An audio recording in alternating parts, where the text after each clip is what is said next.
Graça e paz, eu sou o pastor Ricardo Ribeiro e nesse vídeo eu quero dar para vocês um pouquinho de conteúdo sobre conquista de território.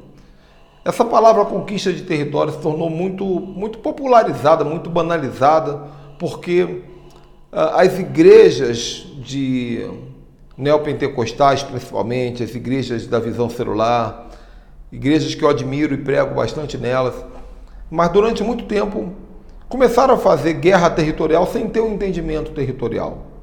Então eu vi coisas erradas acontecendo, como por exemplo, prefeitos não cristãos entregando a chave da cidade para Jesus, fazendo declarações proféticas, mesmo sem ter entregue o coração a Cristo, e entrando em guerra espiritual muito grande. E claro, não vou explicar as implicações disso aqui, mas isso aí fica para quem entrar na nossa escola de ativação espiritual online avançada. Existem erros que nós cometemos porque antes de nós começarmos a fazer os atos proféticos, as orações, as guerras espirituais, é importante ter o entendimento de quais são os bastidores de uma guerra territorial. E para deixar aqui bem resumido, os bastidores da guerra territorial se baseiam em algumas premissas que eu explico na nossa escola online. A primeira premissa é a seguinte: no mundo espiritual, tudo é território. Tudo é território. Nunca se esqueça disso. Eu quero me casar, não consigo marido. É porque marido é território. Eu quero comprar uma casa. Casa é território. Eu quero passar no concurso público e não consigo. Concurso público é território. Eu quero ter mais amigos. Amigos são territórios. No mundo espiritual, tudo é território. Essa é a primeira definição. A segunda definição é a seguinte: todo território tem um dono no mundo espiritual. Então, deixa eu dar um exemplo para você.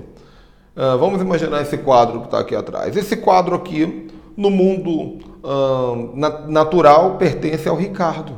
Sou eu. Eu sou um apóstolo, eu sou um pastor. Mas o que garante que no mundo espiritual esse quadro pertence a Deus?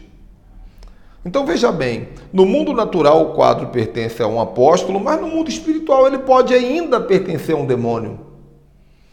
Então, quem será o dono territorial dos objetos que Deus colocou, aliás, dos objetos que estão sob sua administração? Muitas vezes o seu marido, o dono territorial dele ainda não é Deus.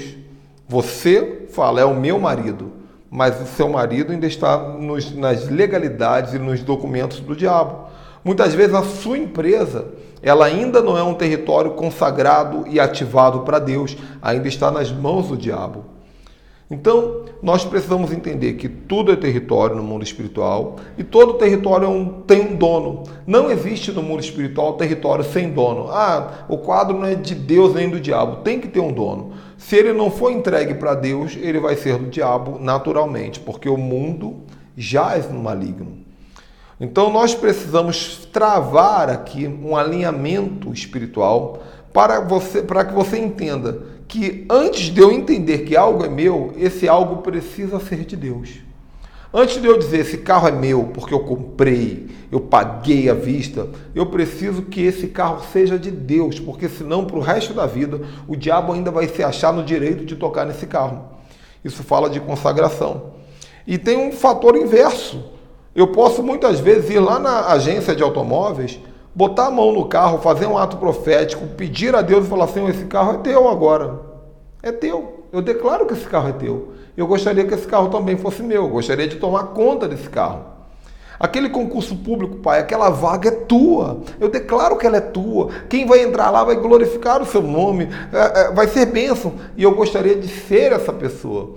Então nós vamos legalizar o território para Deus. E esse território vai ser, de acordo com a vontade de Deus, entregue para nós. É claro que a vontade de Deus vai prevalecer. Mas se não houver esse alinhamento de o território precisa ser meu, mas também precisa ser de Deus, sempre haverão conflitos. Porque muitas vezes vai acontecer de na tua casa ter coisas que ainda não são de Deus. E aí o diabo vai ter o ponto de apoio, a entrada. Muitas vezes nos seus negócios, na sua empresa, em algo que você tem pedido a Deus e guerreando, ainda não foi consagrado a Deus. Então vamos lá, recapitulando. Primeiro, todo território, tudo é território. Primeiro, tudo é território. Segundo, todo território tem um dono no mundo espiritual. E terceiro lugar, no mundo espiritual, ou os territórios são Jerusalém, ou eles são Babilônia. Não existe outro nome no mundo espiritual. O seu carro ele pode ser Jerusalém ou ele pode ser Babilônia. A sua casa pode ser Jerusalém ou ela pode ser Babilônia. O seu casamento ele pode ser Jerusalém ou ele pode ser Babilônia. A sua empresa ela pode ser Jerusalém ou ela pode ser Babilônia. A rua que você mora pode ser Jerusalém ou ela pode ser Babilônia. A palavra Jerusalém significa arquétipo de paz. E a palavra Babilônia significa bagunça, confusão. Então você vai ver que Babilônia e Jerusalém, elas aparecem na Bíblia o tempo inteiro, de Gênesis a Apocalipse, brigando por espaço. E com o triunfo de Cristo, no final dos tempos, será chegada a Nova Jerusalém. E tudo vai virar Jerusalém. Babilônia vai deixar de existir. Então veja bem, se um arquétipo de Babilônia vem sobre a minha vida, Babel começa a se estabelecer na minha linguagem corporal, na minha voz, nos meus sonhos, nos meus desejos, no meu comportamento. Por quê? Porque o meu território foi corrompido pelo arquétipo de Babilônia. Se Babilônia entra no meu casamento, se Babilônia veste o meu carro, se Babilônia veste a minha rua, tem igreja que eu entro na igreja, eu vejo Babel na igreja. Às vezes não é nem no comportamento das pessoas, mas é na estrutura da igreja. Eu vejo Babel, Babilônia, é a mesma coisa. Então nós temos que ser profetas ativadores de Jerusalém. Como nós fazemos isso? Declarando, Jesus falou para os discípulos, quando vocês chegarem num lugar, antes de qualquer coisa digam Shalom. Shalom é a mesma palavra para Yerushalom ou Jerusalém.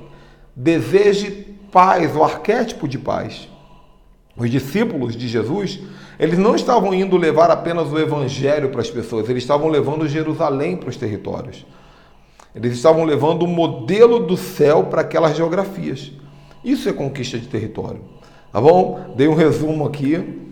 Recentemente eu fiz um vídeo resumindo sobre batalha espiritual no casamento. Esse é um resumo das premissas iniciais, onde nós falamos e aprofundamos sobre conquista de território. E eu quero que Deus te ajude a conquistar territórios legítimos para a sua vida, que permaneçam. E a chave para isso começa nessas premissas que eu falei nesse pequeno vídeo. Se você gosta desse assunto, quer se aprofundar, é só falar conosco e entrar na nossa escola de ativação espiritual, que tem um curso avançado nesse assunto e muitos outros assuntos. Aqui embaixo tem um link, você entra, assina, faz o seu pagamento inicial e começa a estudar hoje mesmo. Deus te abençoe, até a próxima. Tchau, tchau.